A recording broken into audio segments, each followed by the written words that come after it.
This is the QTV Nightly News coming to you from our studio on Kairaba Avenue, and I am Lena Igwenyiwa. Thanks for joining us. Here are the headlines. The Chief Justice of the Gambia, Hassan B. Jallow, has delivered a statement at the FAO's annual law lecture on Thursday in Rome, Italy. On Wednesday, the Select Committee on Finance and Public Accounts, FPAC, continued its question and answer session with the Accountant General's Department regarding the Assembly's resolutions relating to the department as of 30th September 2024. $20 million worth of items and equipment, including vehicles and motorbikes, were presented to the Gambia Police Force by the German police support team in the Gambia on Thursday. In observance of the 12th International Lead Poisoning Prevention Week, which runs from 22nd to 29th October, Young Volunteers for the Environment Gambia organization, a national multi-stakeholder forum on lead paint elimination. In international news, October 24th is observed annually as United Nations Day, celebrating the UN's extensive efforts while raising awareness of ongoing global challenges. In sports news, the Gambia's national cricket team missed 2 games due to travel delays caused by the lack of electronic travel authorization (ETA) to complete an ICC Men's T20 World Cup sub-regional Africa qualifiers in Kenya. In detail.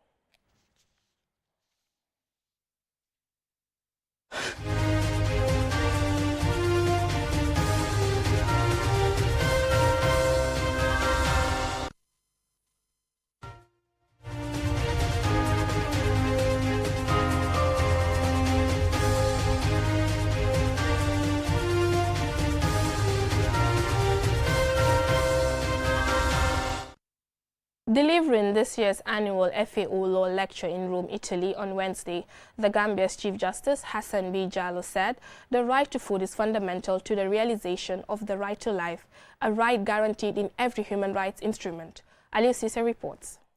World Food Day is an international day celebrated every year worldwide on October 16th to commemorate the date of the founding of the United Nations Food and Agriculture Organization, FAO, in 1945.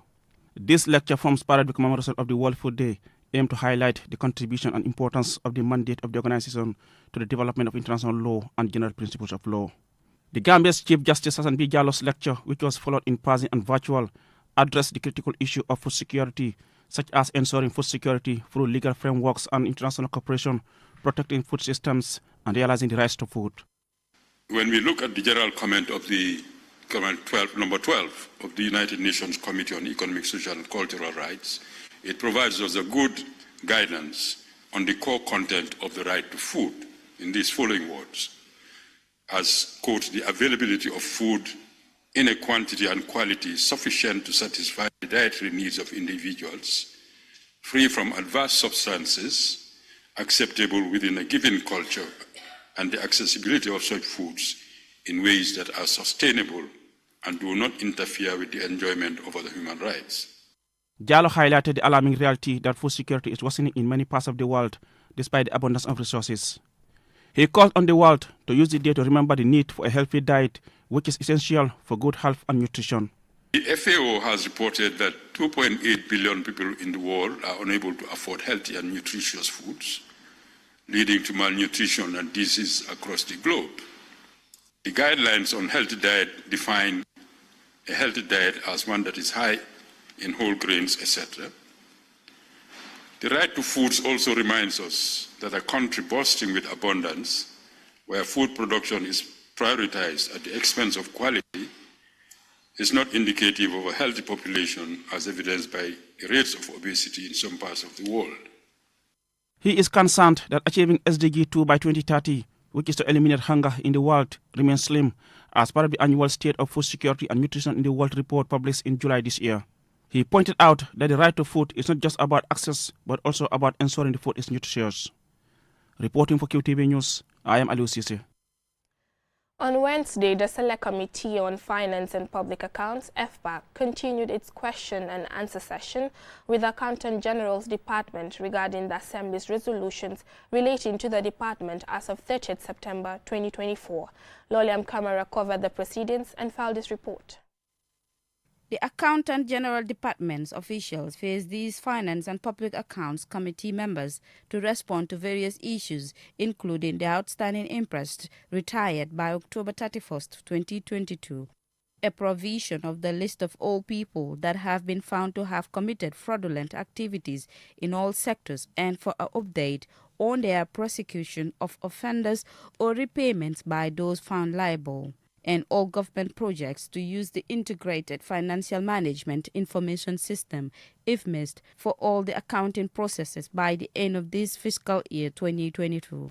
The Integrated Financial Management Information System, IFMIS, was introduced to increase the public sector's public resource management capacity. Honorable Alhaji S. Dabo is the chairman of the FPAC committee. The tax that you identify the ones that are deceased so that it can be classified and categorized that way, and the ones that are not in payroll, the mechanism can be done for them to do the payment or otherwise. And for that, we need to do the publication so that they know that they are still affected. If they still cannot effect the payment, then what mechanism should be done? The committee would be recommending that. Clara Sen Mendy and Usman Dabo, both Deputy Accountants General from the Accountant General's Department, responded. And we're giving them 1 month for them to come and retire, in the absence of which then necessary action will be taken. So I'm sure by Monday we should be sending this to the various channels of communication for the publicity. About 26 subvented agencies are already using the IFMIS. That includes all the general hospitals who are 100% using the IFMIS. Some have even produced their financial statements using the IFMIS. So the self-accounting projects, we are struggling with them in terms of accepting the IFMIS as their main system. After listening to these answers, other members of the committee voiced their concerns. There is also another contract by a third party at the airport, which is Nero, which is not highlighted in this report or your statement. Are you just sitting saying that they are comfortable not doing it and you are okay with it? Again, both deputies responded. Sometimes we are not even privy to this contract. So allow us to go back and see what this Neuro contract entails.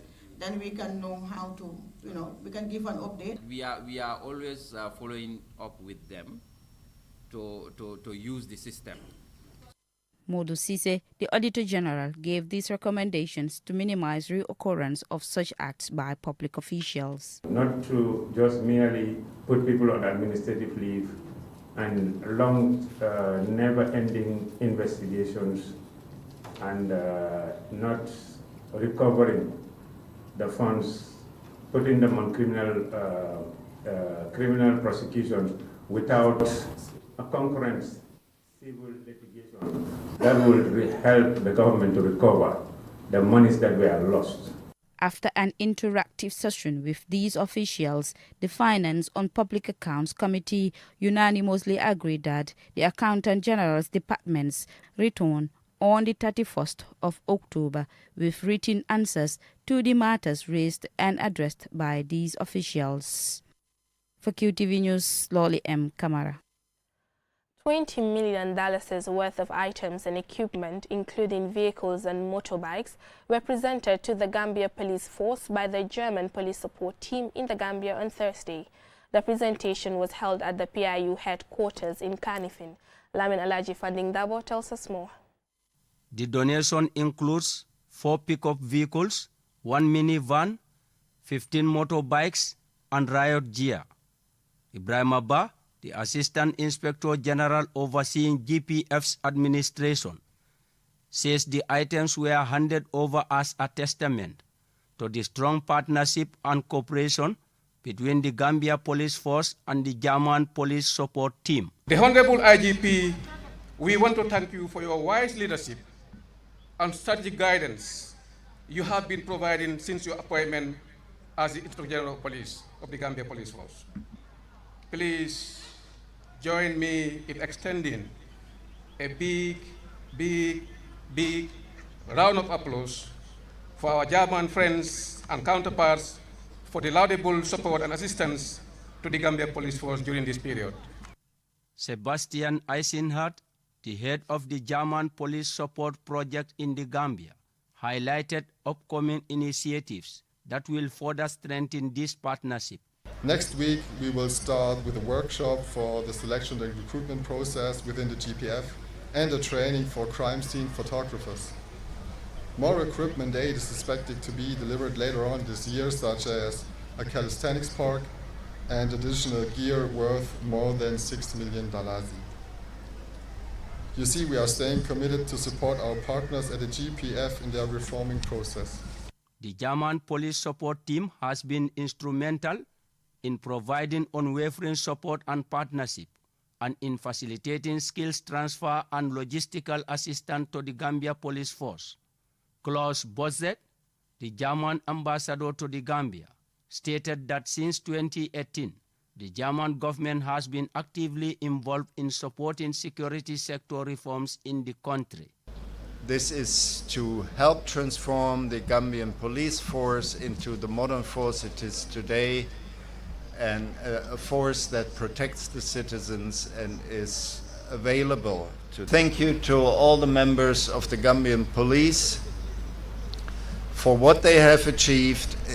Again, the Inspector General of Police, Sidi Mukhtar Toure, assured the GPST that the donated items would be utilized effectively by the Gambia Police Force to improve their service capabilities and address mobility challenges.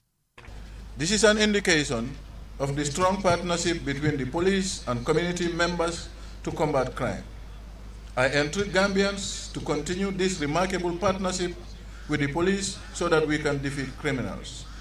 Therefore, I urge all of you to cultivate a cordial relationship with your neighborhood police. The police are your friends, they are your brothers, your sisters, your uncles, and if we continue to work together, inshallah, we will win this battle against crime and criminal elements. Equipping GPF personnel will empower them to implement strategic plans effectively, ensuring the regulation of the country's internal security and promoting peace and protection for the public. Reporting for QTV News, I am Lamin Alaifandin Dabo. From that donation, we will now go for a commercial break. When we return, we have more local, international, and sports news stories. Do stay tuned. Welcome to the future of transportation in the Gambia. The Bertel Harding Highway, a 22-kilometer double carriageway, is set to revolutionize travel and connectivity in our beloved country. A 3-lane highway means more space for vehicles, smoother traffic flow, and reduced congestion. Each lane has a specific purpose. The leftmost lane for overtaking and faster vehicles, the middle lane for standard driving, and the rightmost lane for slower and turning vehicles.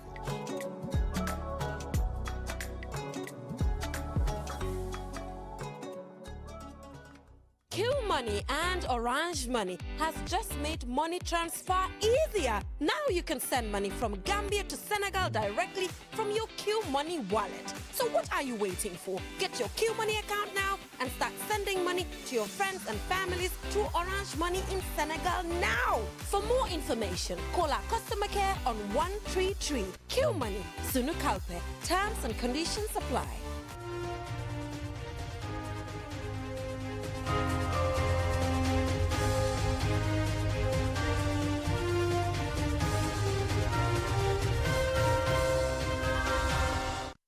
Welcome back, and this is QTV News.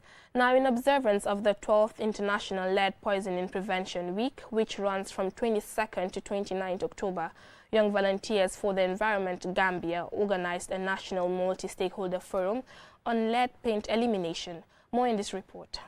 Lead paints contain harmful amounts of lead, a toxic metal that can cause serious health issues, particularly for children, causing brain damage and developmental delays.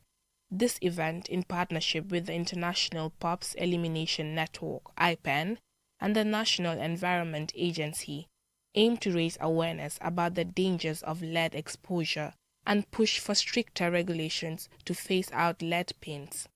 POPs refers to persistent organic pollutants. They are a class of highly hazardous chemical pollutants that are recognized as a serious global threat to human health and ecosystems. Here is Benita Sanya from Young Volunteers for the Environment. Lead poisoning is an invisible but preventable hazard which disproportionately affects the most vulnerable population, like us women and children. Despite its toxicity, lead continues to be found in various types of paint, particularly in low and middle income countries like the Gambia, where regulations may be weak or enforced. Presentations covered topics such as the health and environmental dangers of lead paint, economic impacts, and legislative actions for lead management. Joe Bongai, Executive Director of YVE, shared findings from a 2017 study on lead levels in solvent-based paints used in the country. When we tested this 80 brand of paints coming into this country, we come to realize that 80% of the paints coming to the country have a high concentration of lead chemicals in our paints that we use. So we realized that there is a high concentration of 100,000 parts per million when the world have set a standard of 90 parts per million. And Gambian paints, the highest has been 100,000 parts per million. And these paints that we've realized or found 100,000 parts per million is falsely advertised. And most of the paints into this country coming into the Gambia has no meaningful information for consumers. Yaya Gassama, chair of the National Assembly Select Committee for the Environment, emphasized the role of lawmakers and collaborative efforts in creating regulations to eliminate lead paint. I believe we have a unique power to make legislation that can eliminate lead paint from our homes and public spaces. By prioritizing the development of comprehensive legislation that bans the import and sale of lead paint, we can ensure that our children are protected from this avoidable hazard. However, effective legislation cannot be achieved in isolation. It requires collaboration among various stakeholders, including health professionals, environmental advocates, industry representatives, and the communities we serve.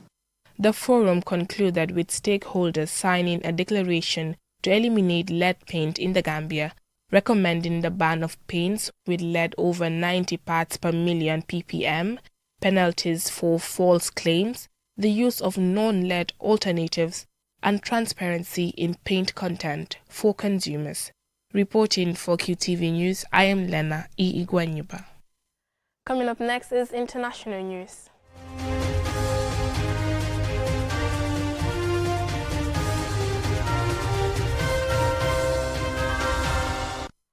October 24th is observed annually as United Nations Day, celebrating the UN's extensive efforts while raising awareness of ongoing global challenges. Here is Loli M. Kamara with the details. In 1945, delegates from 50 countries convened in San Francisco for the United Nations Conference on International Organization to establish the UN Charter. The United Nations officially came into existence on October 24, 1945, following the ratification of the Charter by the majority of its signatories. UN Day honors the UN's mission to promote peace, security, and collaboration among nations while addressing pressing global issues such as poverty, human rights abuses, environmental degradation, and humanitarian crises. The UN plays a vital role in conflict prevention through diplomacy, peacekeeping missions, and initiatives like demobilization and mediation. Additionally, it provides humanitarian aid via its agencies, including the World Food Programme, WFP, and UNICEF, delivering essential support to millions affected by poverty, disaster, and conflicts. The Gambia became a UN member on September 21, 1965. On United Nations Day, we celebrate the organization's unwavering commitment to fostering peace and safeguarding human rights worldwide. In support of this, the UN currently has more than 60,000 peacekeepers deployed across 11 missions worldwide. Through initiatives like the 2030 Agenda for Sustainable Development, the UN addresses critical global challenges including climate change, poverty, education, and equality. The Universal Declaration of Human Rights, adopted in 1948, continues to serve as a cornerstone for defending human rights globally. This day underscores the importance of international cooperation in tackling global challenges such as pandemics, conflicts, environmental protection, and gender equality. United Nations Day is not only a celebration of the UN's achievements, but also a reminder of the ongoing work needed to build a fairer, more peaceful, and sustainable world. In marking today's UN Day, there was a joint press conference by Antonio Guterres, Secretary General of the United Nations, and Musa Faki Mahamat, Chairperson of the African Union Commission. This was in support of African UN members pushing for permanent African seats on the UN Security Council. For QTV News, Loli M. Kamara. Up next is the international news.